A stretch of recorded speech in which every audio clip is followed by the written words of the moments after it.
오늘서부터 약 한 4주간 동안 이제 예수 그리스도의 오심에 대한 말씀을 증거하도록 하겠습니다. 오늘의 말씀은 약속대로 오신 예수님, 따라해 보세요. 시작. 이 땅에 태어나서 여러 사람들과 관계를 맺고 살아갑니다. 그런 도중에 약속을 잘 지키는 분들이 있는가 하면 약속을 안 지키는 분들이 계십니다. 약속을 잘 지키는 사람은 성숙하신 분이시고, 약속을 잘 지키지 않는 사람들은 성숙한 사람이 아니라 미숙한 사람들입니다. 2000년 전 베들레헴에 나신 예수님을 기념하는 성탄절을 우리가 4주 5주간 동안 말씀을 증거하고 말씀을 받을 것입니다. 이 대림절은 예수님의 탄생을 준비하는 기간입니다. 베들레헴에 오신 예수님은 어느 날 갑자기 오신 분이 아닙니다. 이미 하나님이 약속하신 바 그대로, 예언하신 바 그대로 정확하게 이 땅에 오신 분입니다. 예수님의 탄생은 창세 전에 이미 하나님의 큰 계획 속에 있었습니다. 에베소 1장 4절을 다 함께 읽습니다. 시작. 곧 창세전에 그리스도 안에서 우리를 택하사 우리로 사랑 안에서 그 앞에 거룩하고 흠이 없게 하시려고. 이 말씀을 보시면 창세전에, 그러니까 창세기 1장 1절 이전에 하나님은 예수 그리스도 안에서 여러분과 제가 구원받기로 계획하셨다는 거예요. 몰라요. 잘 알 수가 없어요. 그냥 그렇게 하나님이 말씀하셨기 때문에 아는 것입니다. 우리 하나님이 창조하신 모든 생명체 중에 풀, 동물, 식물, 곤충, 새, 또 동물, 이 모든 것들이 어떠한 기능을 하는지 잘 몰라요. 알 수가 없어요. 우리가 공기를 보고 하는 것이 아니라 느껴서 알고 호흡을 하면서 알 수 있는 것처럼 다 알 수가 없어요. 그런 우리가 어떻게 하나님의 계획을 다 알 수 있겠습니까? 그러나 다만 한 가지는 창세전에 이미 예수 그리스도 안에서 우리가 구원받기로 계획해 놓으신 것입니다. 아주 세밀하고 분명하고 정확하게 계획된 일입니다. 그리고 베들레헴에 오심으로 그 예언이 성취된 것입니다. 예언대로 그 약속대로 오신 예수님을 살펴보면서 대림절에 희망적인 메시지를 받고 희망 안에 거하는 하나님의 사람들 되기를 주의 이름으로 축복합니다. 예수 그리스도의 오심은 아브라함의 후손으로 오신 예수 그리스도이십니다. 아브라함으로부터 이 땅에 오시기까지, 예수님 오시기 전까지 1800년 전에 사람이 아브라함입니다. 그때 아브라함을 통해서 이 땅에 예수 그리스도가 오심을 말하고 있습니다. 그 말씀이 창세기 12장 1절로 3절입니다. 다 함께 있습니다. 시작. 여호와께서 아브라함에게 이르시되 너는 너의 고향과 친척과 아버지의 집을 떠나 내가 네게 보여줄 땅으로 가라. 내가 너로 큰 민족을 이루고 네게 복을 주어 네 이름을 창대하게 하리니 너는 복이 될지라. 너를 축복하는 자에게는 내가 복을 내리고 너를 저주하는 자에게는 내가 저주하리니 땅의 모든 족속이 너로 말미암아 복을 얻을 것이라 하시니라. 이 말씀을 잘 살펴보면 아브라함을 하나님이 부르실 때 내가 너로 큰 민족을 이루겠다, 너로 말미암아 세상이 구원을 받을 것이고 너는 믿음의 조상이 될 것이라고 말씀을 하셨습니다. 이 약속을 받을 때 아브라함은 자녀가 없었습니다. 그의 아내도 자녀를 생산할 수 있는 여성의 기능을 다 잃어버릴 때였습니다. 그런 부부에게 하나님은 상황을 뛰어넘는 약속을 아브라함에게 주신 것입니다. 그때 놀랐을 것입니다.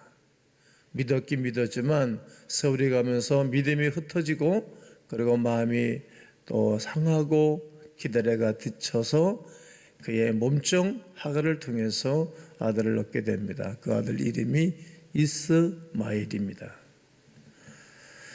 이 약속을 받았지만 중간에 그 부인이 되게 믿음이 좋은 부인들이었는데 세월 가다 보니까 흩어진 거예요. 그러므로 필수한 것이 성경에 기록이 되어져 있습니다. 하나님께서는 구원에 대한 청사전을 아브라함에게 약속하셨는데 실망한 아브라함에게 또다시 말씀을 하시는 것입니다. 12장 7절을 또 한번 읽겠습니다. 시작. 여호와께서 아브라함에게 나타나 이르시되 내가 이 땅을 내 자손에게 주리라 하신지라. 자기에게 나타나신 여호와께 그가 그곳에서 제단을 쌓고, 하나님은 가나안 땅을 아브라함의 자손들에게 주기로 약속하십니다.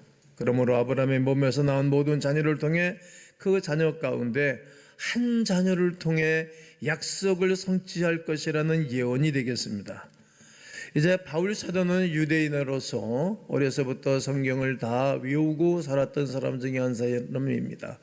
그런 도중에 그 예수 그리스도를 만나고 난 다음에 구약적 배경에 의하여 이제 구원에 대한 논리를 증거하고 있습니다.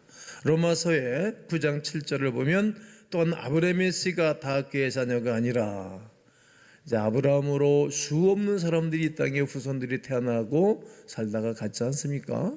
그 모든 사람들 중에 다 자녀가 아니라 오직 이삭으로부터 난 자라야 넷이라 불리리라 하셨으니 이스마엘이 아니고 이삭을 통해서 태어난 자라야 넷이라고 말을 하였습니다. 이제 그리고 난 다음에 갈라디아서를 보면 3장 16절에 이 약속들은 아브라함과 그의 자손에게 말씀하신 것인데 여럿을 가리켜 그 자손들이라 하지 아니하시고 오직 한 사람을 가리켜 내 자손이라 하셨으니 곧 누구라고요? 그리스도라. 모든 사람들이 있는데 그 사람들을 다 가리켜 다 자손이라고 하지 아니하고 그 한 사람 곧 그리스도 예수라는 거예요. 하나님은 약속대로 이삭의 후손을 통해서 하나님의 나라를 세우시고 아브라함과 그 후손 중 한 사람을 가리키는데 그 그리스도 예수가 이 땅에 오실 것이라고 약속하고 그 약속을 이루신 것입니다.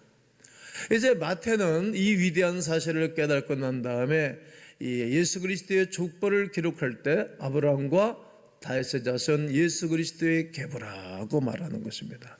계보는 족보라는 말이죠. 족보를 그렇게 많은 사람들이 귀중하게 여기지를 않습니다. 그러나 족보는 역사입니다. 자기의 가문의 자랑이기도 하지요. 족보를 통해서 내가 우리 조상들이 어떤 사람인 줄 알게 되는 거예요. 예수 그리스도의 족보를 기록한 이유는 아브라함의 후손 중에 한 사람이 구원자가 나타나는데 그 사람을 통해서 아브라함의 후손 하나님의 백성들이 세워진다는 것을 약속한 것입니다. 아브라함부터 시작하여 족보 마지막에 등장하는 인물이 바로 누구시라고요? 예수 그리스도라는 말입니다. 이 족보를 보면 예수님은 아브라함의 후손으로 오신 것이 아주 분명합니다. 성도 여러분, 하나님의 약속이 성취되던 날이 성탄절입니다. 나는 이 성탄절에 여러분과 저에게 하나님 약속하신 약속들이 성취되고 이루어지기를 주의 이름으로 축원합니다. 여러분과 제가 믿음으로 아브라함의 후손이 되는 위대한 절기가 성탄절이라는 약속의 말씀입니다. 이 약속은 지금서부터 3800년 전에 아브라함을 통해서 말씀하셨고, 그리고 2000년 전에 예수 그리스도를 통해서 이루어진 사실입니다. 두 번째는 베들레헴으로 오신 예수 그리스도이십니다. 미가 선지자를 통해서 5장 2절에 약속을 내주십니다. 읽으십시오. 시작. 베들레헴 에브라다야, 너는 유다 족속 중에 작을지라도 이스라엘을 다스릴 자가 네게서 네게로 나올 것이라. 그의 근본은 상고의 영혼에 있느니라. 예수님께서 태어나시기 전 500년 전에 미가라는 선지자가 예언 활동을 한 것입니다. 믿음이 좋은 분이었습니다. 여러분, 지금도 믿음 좋은 분들이 많이 있지만 특별히 하나님의 은혜를 세상에 알려주는 사람들이 있고 하나님의 은혜를 조용히 지나는 사람들이 있어요. 눈에 보이는 표면적 리더가 있는가 하면 눈에 보이지 아니하는 이면적 지도자가 있는 것입니다. 이토록 이 미가 선지자를 통해서 유대 땅 베들레헴에 예수 그리스도가 오실 것을 예언해 놓으신 것입니다.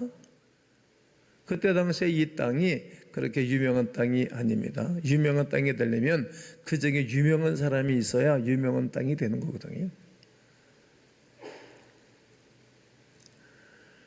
이 베들레헴은 마을의 이름이며 에브라다는 지방의 이름입니다. 그러므로 에브라다 지방에 있는 베들레헴에 오신다는 뜻입니다. 베들레헴은 다윗의 후손들이 살고 있었던 작은 도시입니다. 어느 누구의 주목도 받지 못했던 시골의 조그만 지역입니다.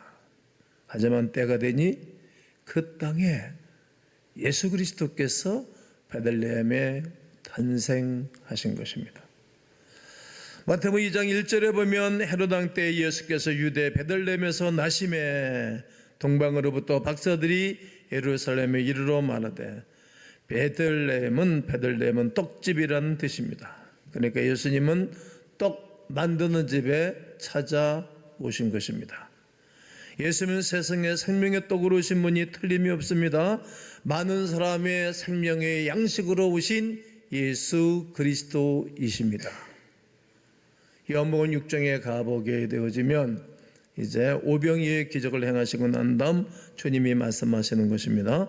예수께서 이르시되 내가 진실로 진실로 너에게 이르노니 하늘에서 내린 떡은 모세가 준 것이 아니라 오직 내 아버지가 하늘에서 내린 참떡을 너희에게 주시나니 하나님의 떡은 하늘에서 내려 세상에 생명을 주는 것이니라. 저희가 가로되 주여 이 떡을 항상 우리에게 주소서. 예수께서 가라사대 내가 곧 생명의 떡이니 내게 오는 자는 결코 줄이지 아니할 터이요 나를 믿는 자는 영원히 목마르지 아니하리니. 이 성탄절은 이 복된 소식을 사람들에게 전하는 절기입니다. 우리만 즐거워하고 우리만 감사하기 위해서 모이는 날이 아니라는 말입니다. 이 희망을 온 세상에 전하는 것입니다. 그래서 성탄절이 되면 모든 분들이, 모든 교회가 이 기쁜 소식을 전하는 것입니다. 사람이 요즘은 먹을 것이 없어 또 마실 것이 없어 줄이고 목마르는 것이 아니라 하나님의 말씀이 없어서 줄이고 목마른 세대가 되었기 때문입니다. 그런 사람들에게 생명의 떡 대신, 하늘에서 내려온 생명의 떡 대신 예수 그리스도를 먹고 마시면 영원히 삽니다. 만족감이 있습니다. 행복감이 있습니다. 예수쟁이들은 이만큼 힘들어도 감사하는 거예요. 이만큼 어려워도 기뻐하고. 왜? 하나님이 오늘까지 베풀어준 사랑과 은혜가 많지 않습니까? 이 예수 그리스도는 생명의 떡입니다. 주 예수를 믿어라 그리하면 너와 내 집이 구원을 얻으리로다. 이것은 바울이 감옥에서 말씀한 거예요. 관리자에게 말한 거예요. 그가 이 말을 듣고 충격을 받아 예수 그리스도를 영접하고 그가 구원을 받고 그 유명한 빌립보 교회가 세워지는 곳에 개척 멤버로 등장하게 된 것입니다. 다른 이로서는 구원을 받을 수 없나니 천하 사람 중에 구원을 받을 만한 이름을 우리에게 주신 일이 없어요. 이 예수 그리스도, 생명의 떡으로 오신 예수 그리스도를 통해서 우리가 영원한 구원을 받습니다. 자기 땅에 오며 자기 백성들이 영접하지 아니했으나 영접하는 자 곧 그 이름을 믿는 자들에게는 하나님의 자녀가 되는 권세를 주신 줄로 믿습니다. 누구든지 그를 믿으면 만족함이 있습니다. 요한복음 6장 54절과 58절을 읽습니다. 시작. 내 살을 먹고 내 피를 마시는 자는 영생을 가졌고 마지막 날에 내가 그를 다시 살리리니 이것은 하늘로서 내려온 떡이니 조상들이 먹고도 죽은 그것 같지 아니하여 이 떡을 먹는 자는 영원히 살리라. 아멘. 다시 살리리니 영원히 살리니, 다시 살리리니 영원히 살리니, 두 절의 결론입니다. 여러분, 이 땅에 우리가 태어나서 반드시 우리가 영원히 새롭게 거듭나야 되고, 그리고 예수님이 이 땅에 오실 때 다 들림받게 될 줄로 믿습니다. 동정녀를 통해서 오신 예수 그리스도이십니다. 이사야서 7장 14절을 읽습니다. 시작. 그러므로 주께서 친히 징조로 너에게 주실 것이라. 보라, 처녀가 잉태하여 아들을 낳을 것이요 그 이름은 임마누엘이라 하리라. 이 말씀은 예수님이 오시기 전 꼭 700년 전에 예언한 이사야를 통해서 증거한 말입니다. 이제 예수 그리스도의 오심을 처녀가 잉태하여 아들을 낳을 거라는 것입니다. 이 약속을 하신 것입니다. 그런데 동정녀를 통해서 예수 그리스도가 태어난다. 동정녀는 아직 남자를 모르는 처녀의 의미로 사용되었습니다. 이 예언에는 믿음과 관련된 아주 중요한 신학적 내용이 포함되어져 있습니다. 그 신학적 내용이 어떤 것인가 하면 하나님이 인간의 모습으로 사람의 몸을 빌려 이 땅에 오시는 진리입니다. 전능하신 하나님이 인간의 모습으로 오시는데 처녀의 몸을 빌려서 오시는 거예요. 여러분, 하나님의 역사하시면 사람을 통해서 역사하는 것 아니겠습니까? 여러분, 지금 설교자가 없다면 여러분은 어떻게 예배를 드리겠습니까? 이처럼 사람을 세워서 하나님의 일을 하는 것입니다. 이처럼 동정녀, 어린 소녀 15살 전후가 되어지는 어리고 순수한 색을 처녀의 태를 통하여 예수 그리스도가 잉태되고 태어나는 것입니다. 동정녀 탄생은 하나님의 구속사입니다. 왜일까요? 죄인의 모습으로 잉태된 것이 아니라 성령 하나님의 영으로 잉태됐기 때문에 그의 잉태에서부터 그의 삶 전체는 죄와 상관이 없는 분입니다. 그래서 구속사라고 말씀을 드리는 것입니다. 사람으로서는 할 수 없는 일입니다.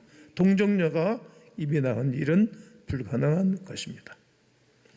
그러나 예수 그리스도의 나심은 이러하니라. 그 모친 마리아가 요셉과 정혼하고 동거하기 전에 성령으로 잉태된 것이 나타났다. 마태복음 1장 18절은 말하는 것입니다. 예수님은 하나님의 방법대로 잉태된 것입니다.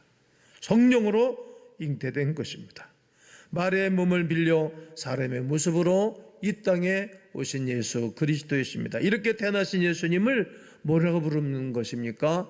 임마누엘이라고 부르는 것입니다. 하나님이 우리와 함께 계시다는 뜻입니다.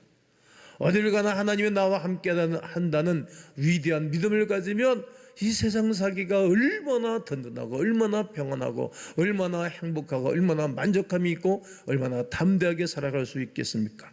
예수님은 우리와 같은 모양으로 오셨지만 그는 우리와 함께 하시는 임마누엘의 하나님이십니다. 성도 여러분, 하나님의 말씀은 반드시 이루어집니다. 하나님의 말씀은 반드시 이루어지는 것이 희망 중 희망이기에 오늘 우리가 이 세상 속에서도 믿음으로 그 약속을 붙잡고 살아가는 것입니다. 성경에는 32,560가지의 약속이 있습니다. 이 약속을 믿는 사람들에게 32,560가지의 축복을 이 땅에 살면서 누리고 살아가는 것입니다. 그러므로 예수님 믿으면 구원받는 약속은 진실 중에 진실입니다. 성경은 온통 희망으로 가득 차 있습니다. 희망. 그러므로 오실 예수님의 탄생을 축하해야 됩니다. 다시 오실 주님을 고대하고 희망 중에 거하는 하나님의 사람들이기를 주의 이름으로 축복합니다. 마지막은 성령으로 역사하시는 예수 그리스도이십니다.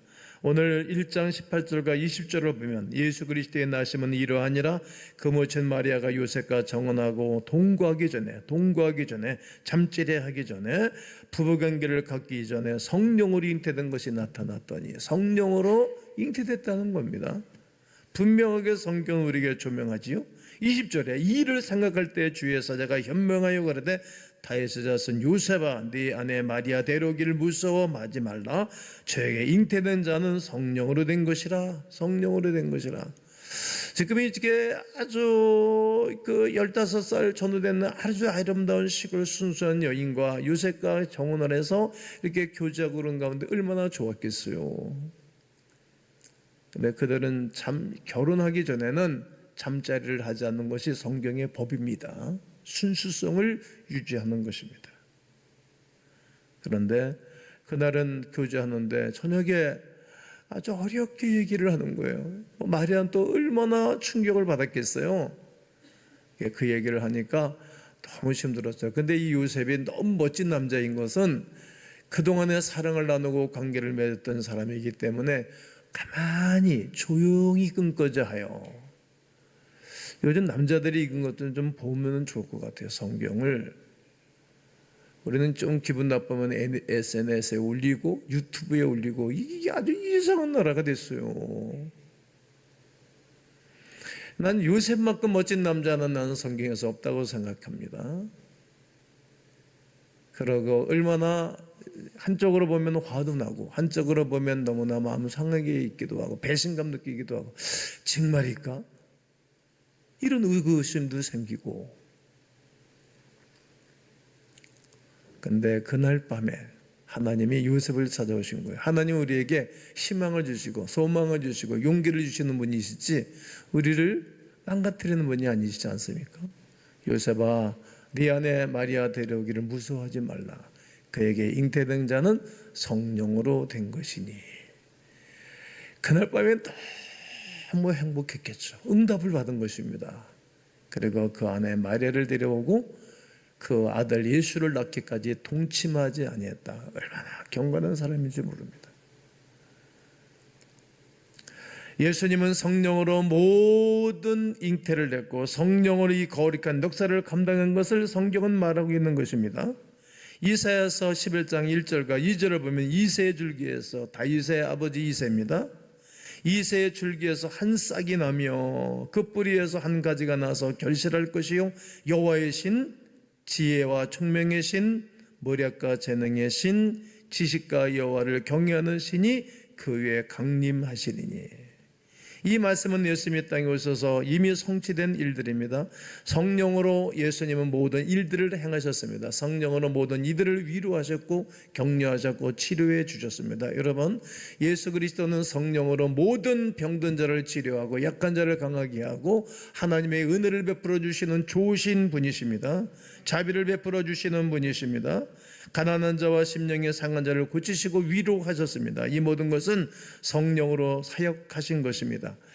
누가는 의사 출신으로 예수님의 제자로 따라다니다가 이 사도행전을 기록할 때 이렇게 기록했습니다. 10장 38절을 읽습니다. 시작. 하나님이 나사렛 예수에게 성령과 능력을 기름 붓듯 하셨음에 저가 도로 다니시며 착한 일을 행하시고 마귀에게 눌린 모든 자를 고치셨으니 이는 하나님이 함께 하셨습니다. 아멘. 여러분, 예수님은 병든 자를 고치시고 착한 일을 행하시고 마귀에게 눌린 모든 자를 치료해 주셨습니다. 오늘도 이러한 역사는 일어납니다. 여러분, 의사는 오진하고 사람을 죽이는 일이 가끔 있어요. 별별 사람들 다 많잖아요. 그러나 예수님은 사람을 죽이거나 사람을 망가뜨리는 건은 하나도 없습니다. 교만한 사람들은 책망했고 바리새인들은 책망했지만 세리와 창기는 나의 친구로다라고 그들을 절대적으로 싹 감아주셨던 주님을 보게 됩니다. 예수님이 보내주신 이 성령이 우리에게 영원한 희망입니다. 예수께서 성령으로 사역하고 역사하셨듯이 우리에게도 성령이 우리에게 함께 하시면 이러한 놀라운 역사가 일어납니다. 교회를 통해서 부족한 정을 통해서 수없는 사람이 격려를 받고 위로를 받고 새 힘을 얻었고 그리고 하나님의 역사하신 가운데 거하게 되었습니다. 이 성령의 능력이 이번 성탄절에 오늘 여러분 예배하는 여러분 모두에게 있기를 주의 이름으로 축복합니다. 성령의 능력으로 이 복음이 증거돼서 땅끝까지 이르러 하나님의 거룩한 복음적인 사역이 감당되어져야 될 것입니다. 약속대로 오신 예수님은 아브라함의 후손으로 오셨습니다. 지금부터 3,800년 전, 약 4,000년 전에 약속대로 오신 것입니다. 이 약속이 성취된 날이 성탄절입니다. 베들레헴에 오신 예수 그리스도이십니다. 예수님 오시기 전 500년 전에, 그러니까 지금서부터 약간 2,500년 전에 예언된 대로 오신 것입니다. 유대 땅 베들레헴의 떡집에 오신 것입니다. 예수님은 생명의 떡으로 오신 것입니다.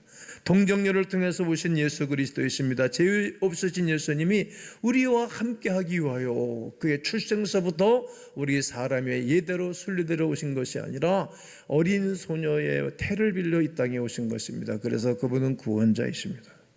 성령으로 역사하시는 것입니다. 지금부터 2000년 전 예수 그리스도는 성령으로 그의 모든 사역을 감당하셨듯이 2000년 동안 지금도 성령의 역사하심으로 모든 사람들이 은혜를 받고 하나님의 구원의 역사에 동참하는 위대한 역사가 오늘 여러분 가운데도 있어서 모든 기도 제목이 해결이 되어지고 우리 주 예수 그리스도로 말미암아 새 희망이요 새 힘을 얻는 거룩한 주일 되시기를 주님의 이름으로 축원합니다.